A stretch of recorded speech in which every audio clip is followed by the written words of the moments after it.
Good morning, friends. After our last video on transitive and intransitive, my young friends asked me to have a discussion on conditional sentences. Therefore, I am not going to have a lengthy introduction on the conditional sentences, but we will go straight into the subject, and we will have another video in which we will discuss in depth the transitive, intransitive, and conditional clauses. Now, for a beginner, it is always better to have a thorough knowledge of the basics. That is the aim of these courses, these classes. So, let us go straight into the subject. A conditional sentence has two clauses. One is a main clause, the other is one is the if clause, the other is the main clause. The main clause can be placed either in front of the if clause and after it. It will not have any effect on the meaning.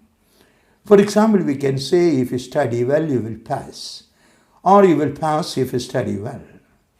So, if clause can be placed either in front of the main clause or after it. There is a rule which insists that it should always be placed after it. The second rule is there are three types of if clauses. They are known as type 1, type 2 and type 3. Each has its own tense combinations and variations, but we are not going to discuss it now. The structure of type 1 is the if clause contains present tense and the main clause contains future tense. That is what we have shown in the example. If you study well, you will pass. If you invite him, he will come. Or he will come if you invite him. But certain variations are possible when we use may or can. If we say that if the folk get thicker, the two may be cancelled. If the folk get thicker, the two may be cancelled. It shows possibility. And if it stops raining, we can go out and play, says the children. They are allowed to go out and play, but the rain prevented them from going out. So they say, if the rain stops, we will go out and play.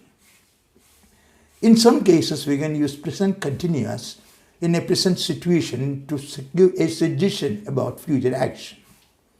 For example, in bus stand, we may see a person that is going from counter to counter asking something, and he is not familiar with the mother tongue, that is the local tongue. So we may go to him, and if you understand where he wanted to go, we may say, if you are going to Mysore, if you are traveling to Mysore, you had better join that queue. If you are going to Mysore, join that queue. That is, you had better join that queue. Or if you stay in a hotel and you wanted to change the room during the night because it was not cozy, but unfortunately the manager could not help you, but you decided to stay one more night there because you had some business in the city. So in the morning you go to the counter and say, we want to stay one more night here. The manager would definitely say, that is, if you are staying one more night, I will arrange a better room for you. If you are staying one more night, I will arrange a better room for you.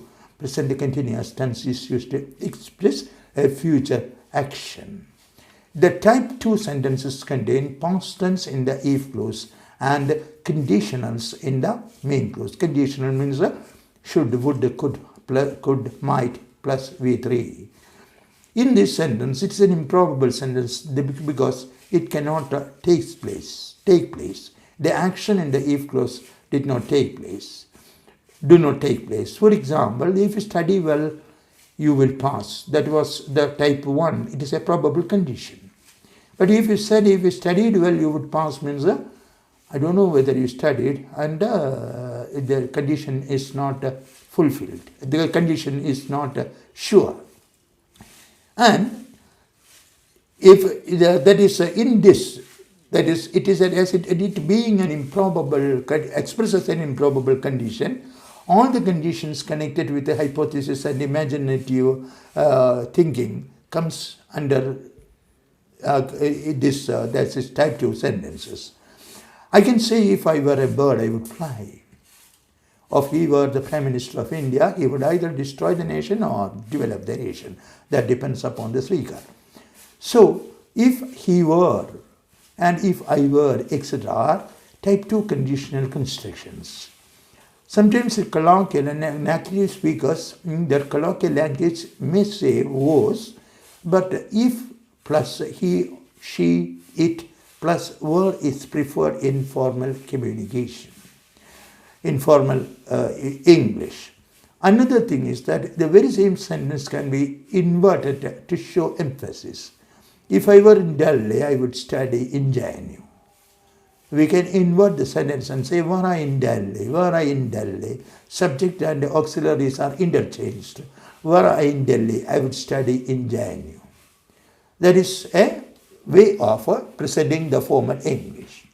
And in type 3 sentences, the if clause contains past perfect and main clause contains perfect conditional. Perfect conditional means would have, should have, could have, and might have. It is an impossible condition because condition is in the past. That cannot be fulfilled at all.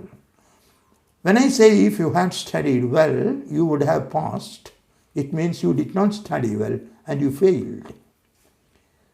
That is, the condition is in the past. If you ask some person for help, could you please give me 100 rupees, he will say, if you had asked me yesterday, I would have given you. How can we go to yesterday and ask him? So it is an impossible condition. These are the basic rules and norms of conditional sentences. And in our next video, we will definitely discuss its variations and in depth. Thank you very much. Thank you.